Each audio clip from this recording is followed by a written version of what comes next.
How many years have you spent bending to expectations that were never truly yours?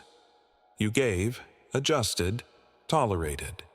You silenced your needs, disguised your pain, and became a version of yourself that others found convenient, but that you could barely recognize. And now, perhaps, something inside is cracking, a quiet rebellion, a sacred exhaustion. What happens when you finally choose yourself, not as a reaction, not to punish anyone, but as an act of survival? Of truth, Dr. Gabor Maté reminds us that many illnesses, both physical and emotional, stem not from trauma alone, but from the cost of abandoning ourselves to avoid conflict. Choosing yourself can feel terrifying, even selfish. But it's not. It's medicine. It's healing. It's the return to a life that honors your soul. This video is a journey through that choice, through the grief, the guilt, the freedom, and the loneliness that come with putting your truth at the center, maybe for the first time. Let's begin. It doesn't start with a grand collapse. It starts subtly, fatigue that lingers, tension that won't release, migraines that show up without warning. Maybe your digestion changes. Maybe your sleep becomes shallow, restless. You try to explain it away. Stress, aging, hormones. But deep down, you know, this isn't just physical. It's the soul, speaking through the body because it's the only language left. Dr. Gabor Maté has spent decades working with people who seem to have it all together on the outside, yet suffer from autoimmune diseases, chronic pain, anxiety, or depression. His conclusion is both revolutionary and ancient. The body keeps the score of the soul's abandonment. When you live for others, when you suppress anger to maintain peace, when you betray your intuition to avoid judgment, the cost accumulates, and eventually it surfaces as illness, burnout, or a quiet desperation you can no longer ignore. This is not your fault. It's how we were conditioned. To be good, to be nice, to be useful. We were praised for self-sacrifice, not self-listening. But the body never lies, and when it starts screaming, it's a call, not just for medical attention, but for radical honesty. What part of you is starving? What truth have you buried for so long that it now has to erupt through muscle, nerve, and skin? Choosing yourself often begins with listening to what hurts, not to numb it, but to understand it, to let it guide you back to what's real. People admired you. They called you strong, kind, reliable. You were the one who showed up, who made peace, who filled the gaps no one else wanted to touch. But there's a shadow side to being the dependable one. It often means disappearing from your own life to make others comfortable in theirs. It starts early. Maybe you learned that love was conditional, earned through obedience, performance, or emotional caretaking. You became hyper-attuned to the moods of others, anticipating their needs before they voiced them. You shaped yourself like clay around their expectations. And somewhere along the way, you stopped asking a very simple question. What do I want? Pleasing everyone is a seductive prison. It looks noble. It feels safe. But over time, it drains you of authenticity. You laugh when you're not amused. You agree when you want to scream. You show up for others while quietly vanishing from yourself. This isn't just emotional. It's existential. Because every time you say yes when you mean no, a part of you is erased. And when that pattern becomes a life, you wake up in midlife with success on paper and emptiness in the soul. The worst part, you can't blame them. You trained them to expect this version of you. And that's why choosing yourself now feels so radical, because it disrupts a system you helped maintain. But here's the truth. Your worth does not depend on how much of yourself you can give away. It's not measured by your ability to absorb discomfort, to stay silent, to be the bigger person. The moment you stop performing is the moment you begin living. And yes, Some will be disappointed. But the person who matters most? They've been waiting for you to come home. It doesn't always come with drama. Sometimes it arrives in a whisper, folding laundry, driving home from work, sitting across from someone you once loved. And then it hits you, not with rage, but with clarity. I can't do this anymore. This moment isn't weakness. It's awakening. After years, maybe decades, of endurance, of putting others first, of trying to be what you were supposed to be, something inside you stops cooperating, not out of rebellion, but out of exhaustion, out of truth. You realize the roles you've been playing no longer fit. The masks itch. The conversations feel hollow. You hear yourself laugh and it sounds like someone else. You look in the mirror and don't see a tired person. You see someone lost. This is a sacred breaking point. Not a breakdown, but a break, open, where illusions begin to crack and the suppressed voice inside you starts to rise. It might speak quietly at first. I miss myself. I want something more. I'm not okay. And yet there's fear. Because what comes after, I can't do this anymore, is a terrifying blank space. If not this life, this version of you, then what? That's where courage begins. Not in knowing where you're going, but in no longer pretending you're okay with where you are. This moment isn't the end. It's the beginning of your return. You are not betraying anyone by reaching this point. You are honoring the parts of you that were silenced to survive. And now they're asking, gently, but firmly, to be heard. Let them speak. They carry the map back to you. The moment you begin to choose yourself, guilt comes rushing in like a tide, sudden, overwhelming, almost paralyzing. It whispers things like, "You're selfish. You're hurting people. Who do you think you are?" This guilt is not proof that you're doing something wrong. It's proof that you're doing something new. We were raised to equate love with sacrifice, to believe that being a good person means putting everyone else first. So when you start saying no, when you draw a boundary, when you stop explaining yourself, guilt doesn't just knock, it kicks the door in. But here's the truth. Guilt is not always a moral compass. Sometimes it's a byproduct of liberation. It shows up when you step outside the script you were given. And that script, while familiar, was never written for your wholeness. It was written for your compliance. Feeling guilty doesn't mean you're wrong. It means you're healing. You're learning that your needs matter, that your time is sacred, that your peace is not a luxury. It's a necessity. You're learning that you can love people deeply and still say, "This is not okay for me." And yes, some people won't like this new version of you. They preferred the one who said yes with a smile and swallowed her pain. But that version was burning out. That version was vanishing. To choose yourself is to break a cycle, one that may have been running in your family for generations. It's brave. It's disruptive. It's lonely at times. But it's also the path to integrity. So let the guilt come. Sit with it, breathe through it, and then keep going.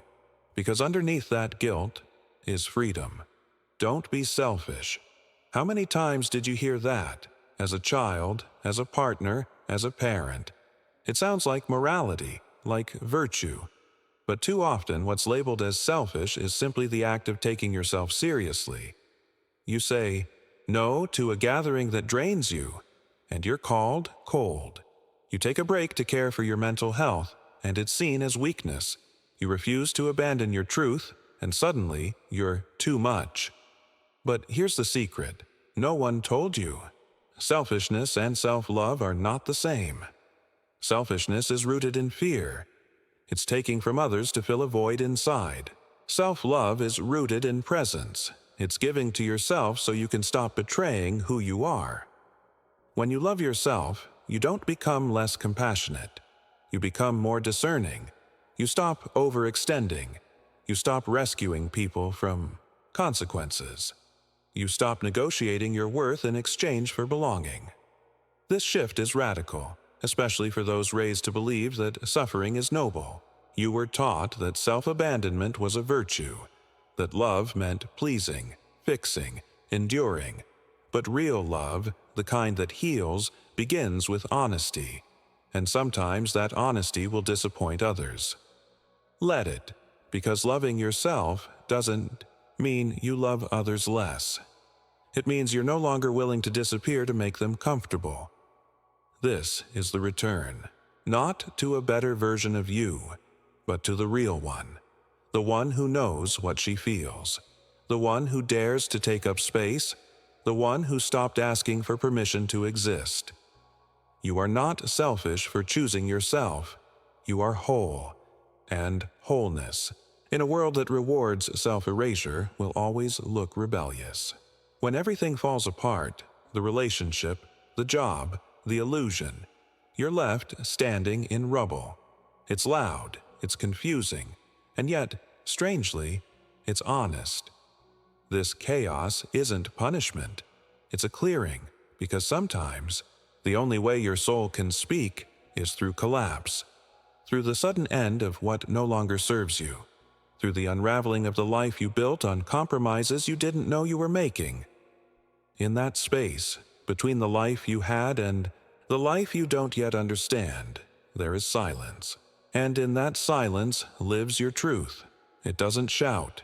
It doesn't demand. It waits, patiently, for you to ask the question you've avoided. What do I actually want? Not what makes others proud. Not what looks good from the outside. Not what keeps the peace, but what makes you feel real, alive, whole. Rediscovering your truth doesn't mean burning everything down. It means getting quiet enough to hear the voice beneath the noise. The voice that was buried under duty, image, fear. Maybe it's the desire to create, to rest, to move, to speak. Maybe it's the realization that you've outgrown places, roles, and even relationships. Maybe it's as simple and as profound as admitting, I'm not who I used to be.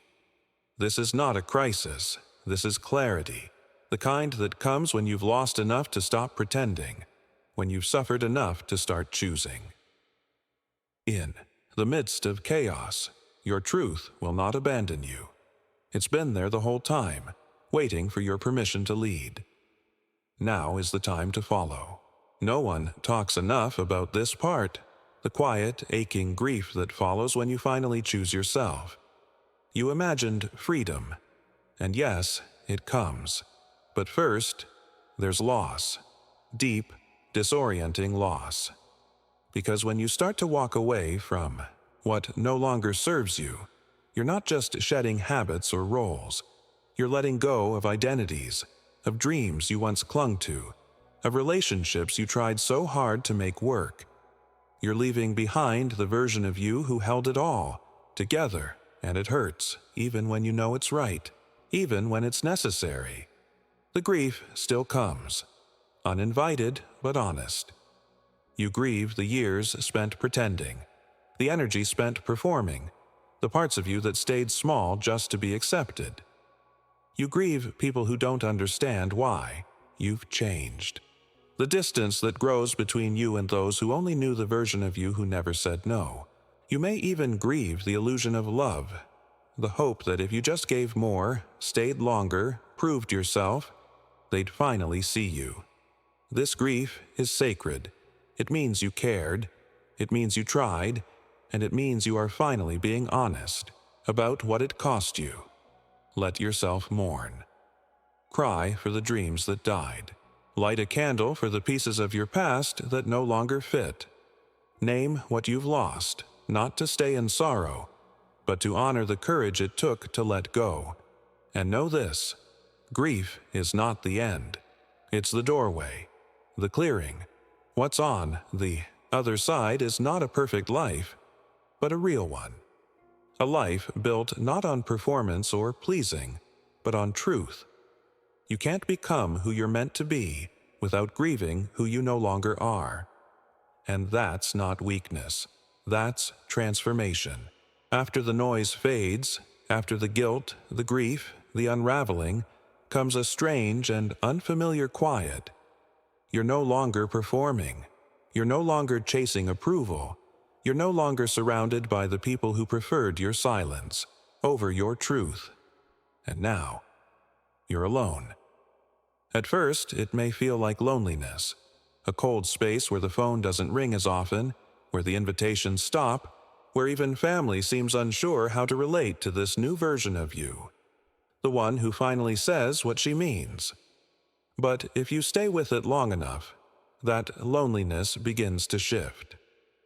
What feels like emptiness is actually spaciousness, and in that space, you meet someone you forgot, yourself, your uncensored thoughts, your raw emotions, your real voice. This is sacred solitude, not the kind born from rejection, but the kind born from authenticity. It's the quiet that follows, when you stop diluting your soul for connection. And in that quiet, you begin to hear life differently. The sound of your own breath, the rhythm of your body without urgency, the pull of your intuition, no longer buried under noise. You realize that peace was never in the approval of others. It was here, inside you, waiting for stillness. This solitude becomes your sanctuary, a place where you no longer have to negotiate your worth, where your truth doesn't need translation, where your presence is enough. Some will say you've changed, and they're right. You've stopped abandoning yourself to avoid being alone, and in doing so, you've discovered the kind of wholeness that no crowd can give. This is not isolation. It's return. You are not lost. You are home. You will not be applauded for choosing yourself. In fact, many won't understand. They'll question your decisions. They'll call you distant, dramatic, ungrateful. They'll whisper or even say outright, "You've changed." And they're right. You have. But what they really mean is, you've stopped being who we needed you to be. When you start living from truth instead of obligation, the systems that benefited from your silence will push back. Family dynamics may shift.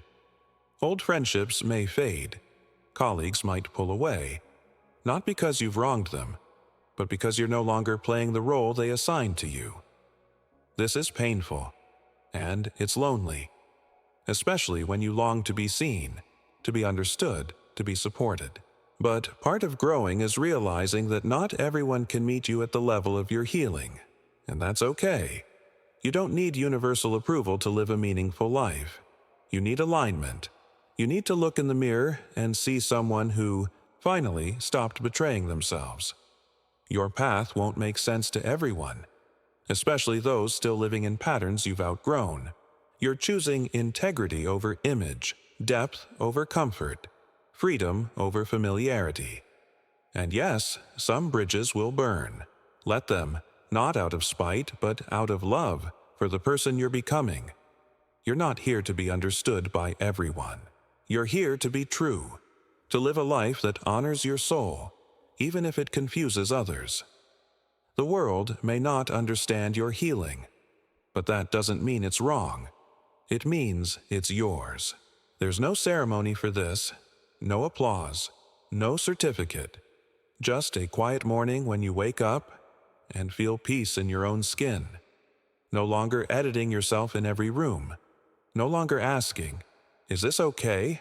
before making a choice. No longer shrinking to avoid discomfort. This is your rebirth. Not loud or dramatic, but sacred and steady. You've shed the masks, faced the guilt, mourned the losses. You've sat in the silence, felt the ache, and chosen truth anyway. And now, something new is blooming inside you. Something that doesn't need to be explained or approved. Authenticity, it's not a costume you put on. It's who you are when you stop performing. It's how you speak when fear no longer runs your voice. It's how you walk through life when your choices reflect your values, not your wounds. Living authentically doesn't mean you have it all. figured out. It means you've made peace with not pretending anymore. It means your yes means yes. Your no means no. Your presence is rooted, not restless. You no longer seek permission, because you've given it to yourself. And that changes everything. You become a different kind of force in the world, calmer, wiser, less reactive, more whole, not because you're invincible, but because you're finally aligned. This doesn't mean life gets easier, but it does get clearer. And with that clarity comes a deep, unshakable joy. Not the kind that shouts, but the kind that hums quietly in your bones. This is your new beginning. You don't need to announce it. You don't need to convince anyone. You just need to live it, with grace, with courage, and with the quiet confidence of someone who finally came home to themselves.